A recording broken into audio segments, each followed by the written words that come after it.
शिवा, मैं तुझे फोन कर रही थी, डेली फोन करने का ट्राई कर रही थी, लेकिन तेरा लाइन ही नहीं मिल रहा था। अरे मैं रिमोट प्लेस में था माँ, इसलिए शायद फोन नहीं मिल पाया होगा। माँ, आपके लिए गुड न्यूज़ है, दिव्यानी को मूर्ति मिल गई है माँ। और जल्दी हम लोग गांव पहुंचने वाले हैं। हालांकि इस मूर्ति को हासिल करने के लिए हम दोनों को बहुत ज्यादा मशक्कत करनी पड़ गई माँ। जब तुमसे मिलूंगा तो बताऊंगा। माँ, माँ, एक मूर्ति तो मिल गई, बस तुम ऊपर वाले से प्रार्थना करो कि हमें बाकी 6 मूर्तियां भी मिल जाएं। उसके बाद बैंड बाजा बारात।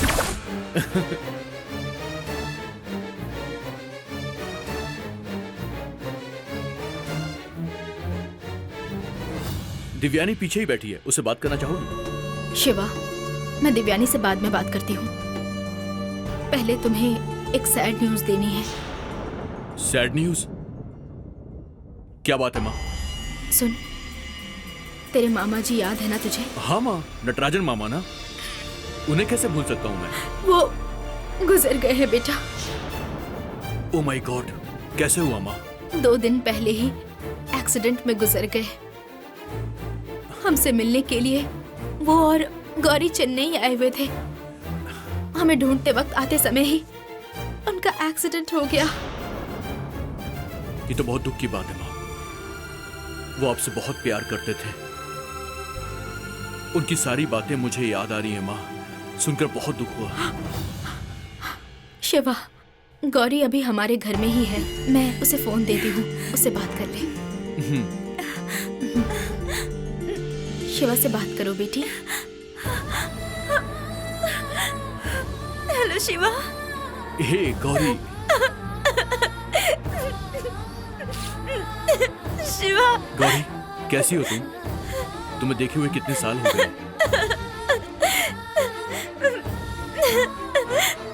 अभी मुझे माँ ने बताया, सुनकर मुझे बहुत दुख हुआ। Really, I don't have any word to describe how sad I M.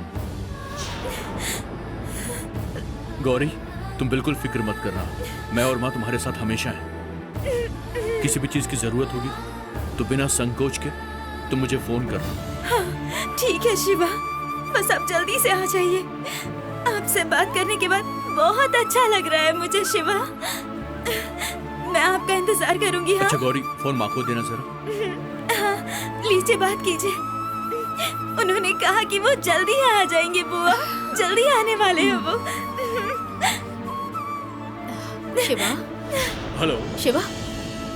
Hello. Shiva बेटा, सिग्नल चला गया। हेलो शिवा। शिवा आ रहे हैं।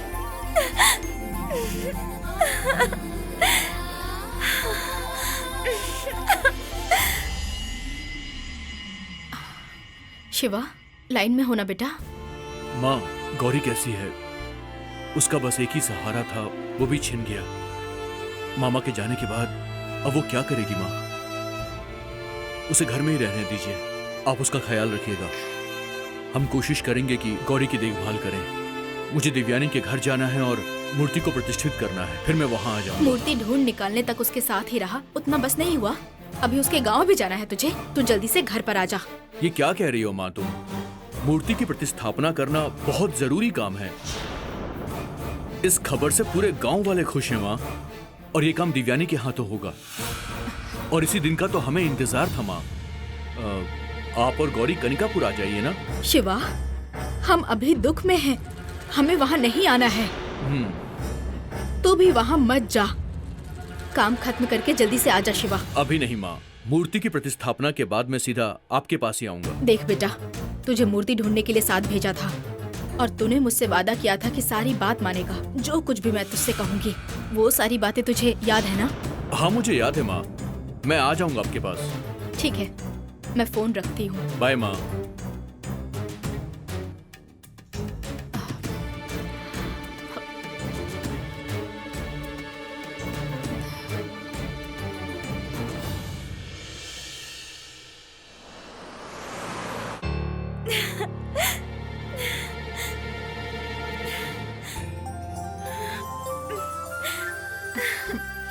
गौरी। बुआ, उन्होंने क्या कहा आपसे? काम खत्म होते ही जल्दी से आ जाएगा वो। तब तक गौरी का ख्याल रखने के लिए कहा है। इतने सालों के बाद मैंने उनकी आवाज सुनी, बहुत खुशी हो रही है। वो बहुत ही प्यार से बात करते हैं, उनका दिल बहुत अच्छा है। ठीक है, चलो बेटी खाते हैं। हाँ।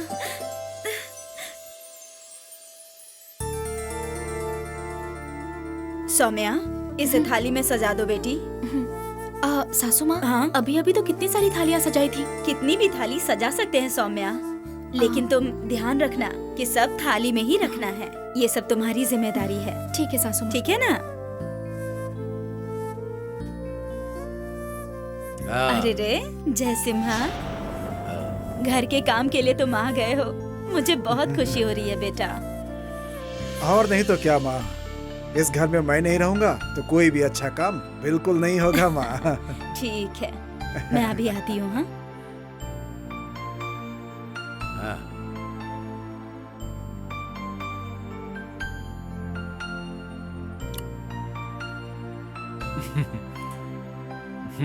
सौम्या, आखिरकार वो दिन आज आ ही गया जिसका तुम्हारी दीदी को बेसब्री से इंतजार था।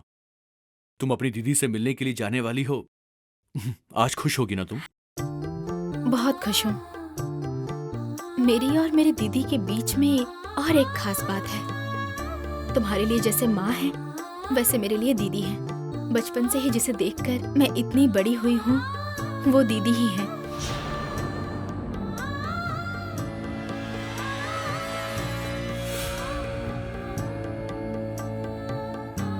मेरी दीदी नहीं होती तो मेरी जिंदगी ही नहीं होती।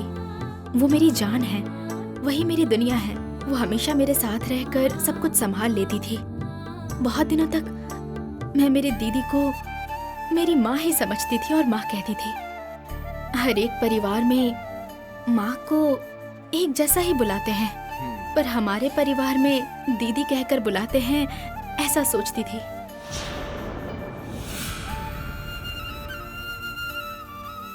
वो मेरी सिर्फ दीदी थी, पर माँ की तरह ख्याल रखती थी मेरा। ये बात मुझे समझदारी आने के बाद समझ आई। अब उसे दीदी को देखने के लिए जा रही हूँ तो खुशी नहीं होगी क्या? बिल्कुल खुशी होगी सौम्या। तुम अपनी दीदी के पास जा रही हो, इस बात से हम सभी लोग खुश हैं।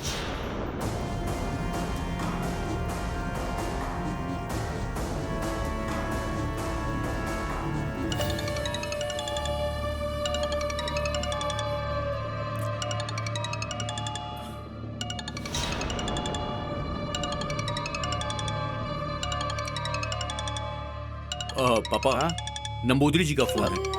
ओह, तुम्हारे नंबर पर कॉल किया? स्पीकर पर डालो, वो क्या कहना चाहते हैं सुनते हैं। नंबूदरी जी, कैसे हैं आप? हेलो। सब ठीक है ना? अच्छा हूँ। जिंदगी में कोई मामला ना हो तो नंबूदरी को भूल जाते हो क्या? फोन करके बात नहीं करते हो? गांव में क्या हो रहा है वो सब क्यों नहीं बताते हो? बताना चाहिए। बताने जैसी कोई बात नहीं है नंबूदरी जी। बताने जैसी कोई बात नहीं हुई क्या? कृष्णा, क्या कह रहे हो? वो दिव्यानी चामुंडी की मूर्ति को ढूंढ कर ले आ रही है और आज उसे प्रतिष्ठित करने वाली है। ये सारी बातें साधारण है क्या? क्या ये बात मुझे बतानी नहीं चाहिए? मुझे लगा कि पापा ने ये बात आपको बता दी होगी। कृष्णा, तुम्हारी जान तुझे जरूरी है, तेरे पिता के लिए जरूरी है। तुम्हारी जान अगर तुम्हें प्यारी नहीं है तो क्या सौम्या के लिए भी प्यारी नहीं है? कम से कम तुम दोनों को मुझे बताना चाहिए था।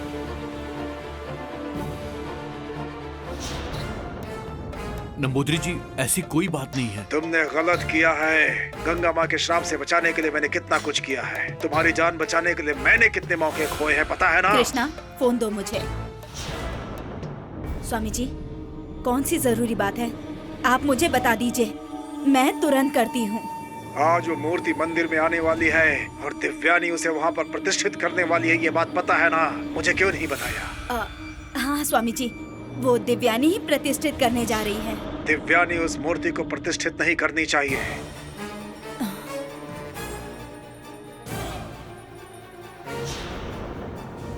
बल्कि ये काम सौम्या को करना चाहिए।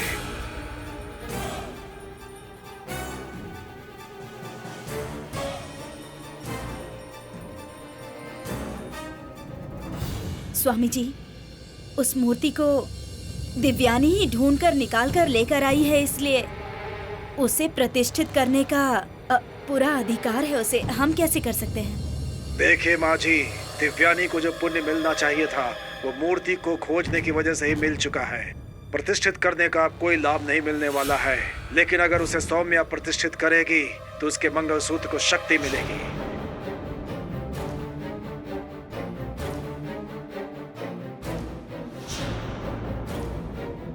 चामुंडी मूर्ति को प्रतिष्ठित करने से उसके पति के आकस्मिक मौत को टाला जा सकता है।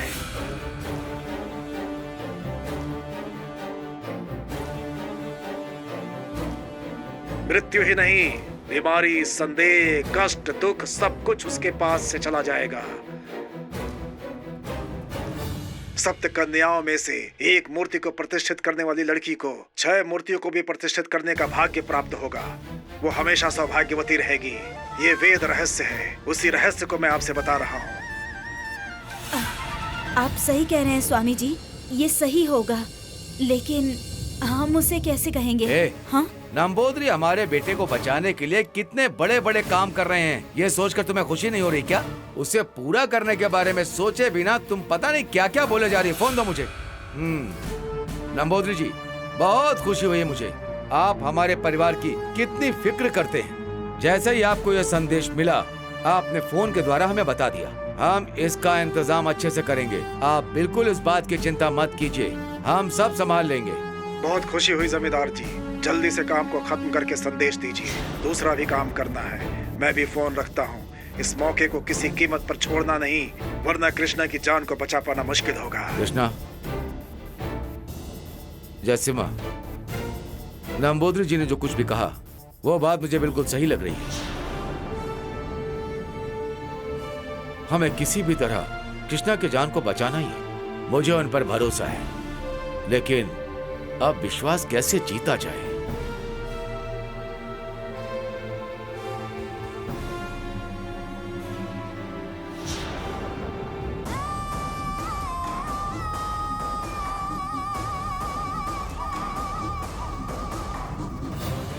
पापा, मेरे मन में एक बात आ रही है। बोलो बेटा। दिव्यानी मूर्ति को प्रतिष्ठित करेगी, ये बात किसने बोली थी? अपने मठाधिपति जी ना।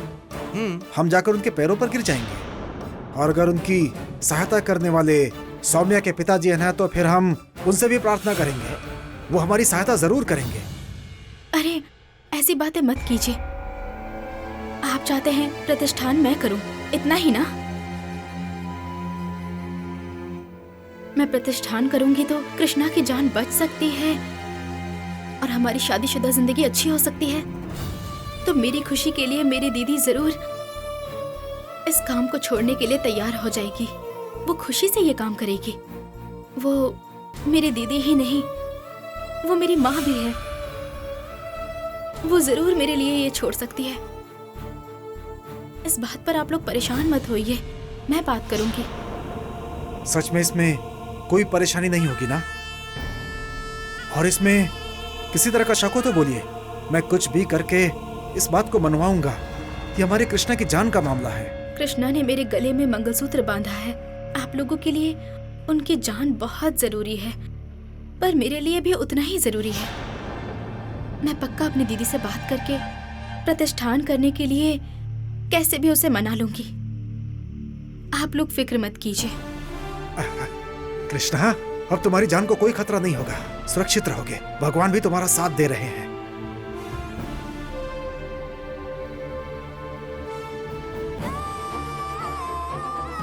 आज उस मूर्ति के प्रतिष्ठित होने का काम होने के बाद सौम्या, तुम्हारी दीदी और तुम्हारे बीच में बॉम्ब फूटने वाला है। बस देखती जाओ क्या क्या होगा।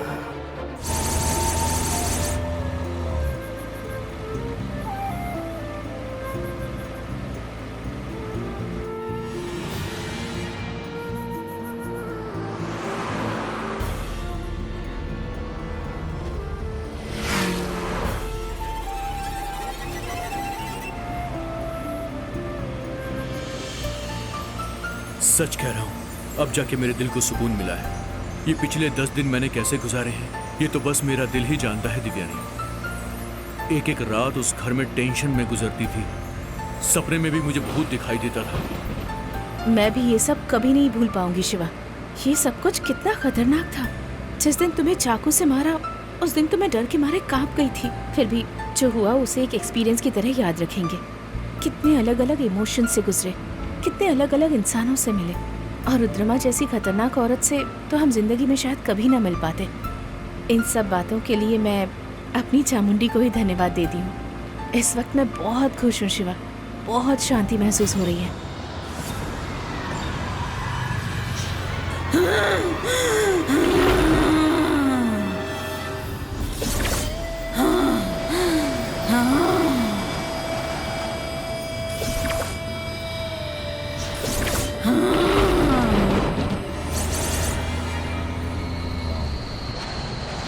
ए दिव्यानी, आजा।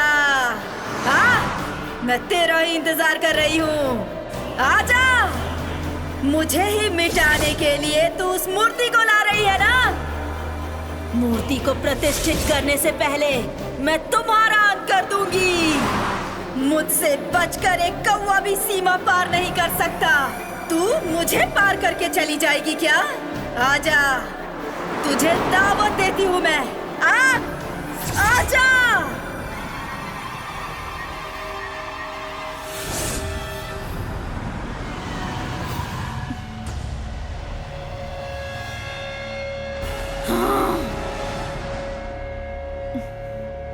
क्या हुआ शिवा? गाड़ी क्यों रोक दी तुमने? सामने कनिकापुर की सीमा है।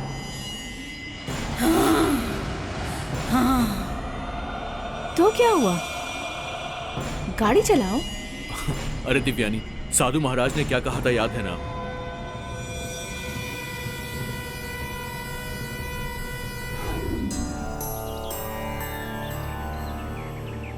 तो फिर हम चलते हैं स्वामी जी।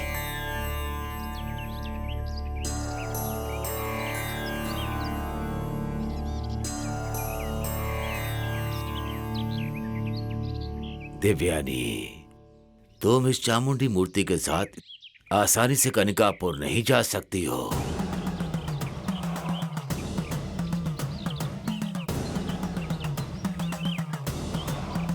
गंगा माँ आक्रोश में आकर तुम्हारे आने का इंतजार कर रही हैं। गंगा माँ एक बुरी शक्ति होती तो देवी शक्ति का प्रयोग करके समाप्त करता, लेकिन वो एक पवित्र शक्ति है। बिना छल कपट के वो दैवीय शक्ति वाली है। ईश्वर के प्रति वो बहुत ही विश्वास रखने वाली पवित्र आत्मा थी, परंतु सही समय पर ईश्वर ने उसकी मदद नहीं की, इसीलिए वो बहुत गुस्से में रहती है। उसे समाप्त नहीं किया जा सकता। उसके गुस्से से हम बच तो सकते हैं, उसे वश में करके भी रख सकते हैं। गंगा के मन को शांत करना होगा। अगर वो सामने प्रकट हो गई तो मुश्किल होगी। तो फिर हम इस मूर्ति को गांव के अंदर कैसे ले जा सकते हैं?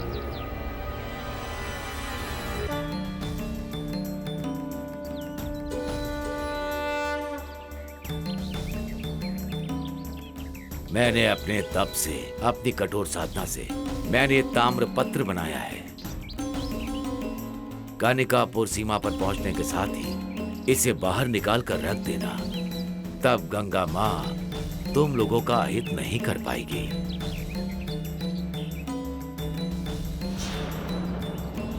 अब तुम लोग जा सकते हो। स्वामी जी ने ताम्रपत्र दिया था, सीमा के पास पहुंचने पर उसे हाथ में ले लेना ऐसा कहा था। मैं तो भूल ही गई थी शिवा।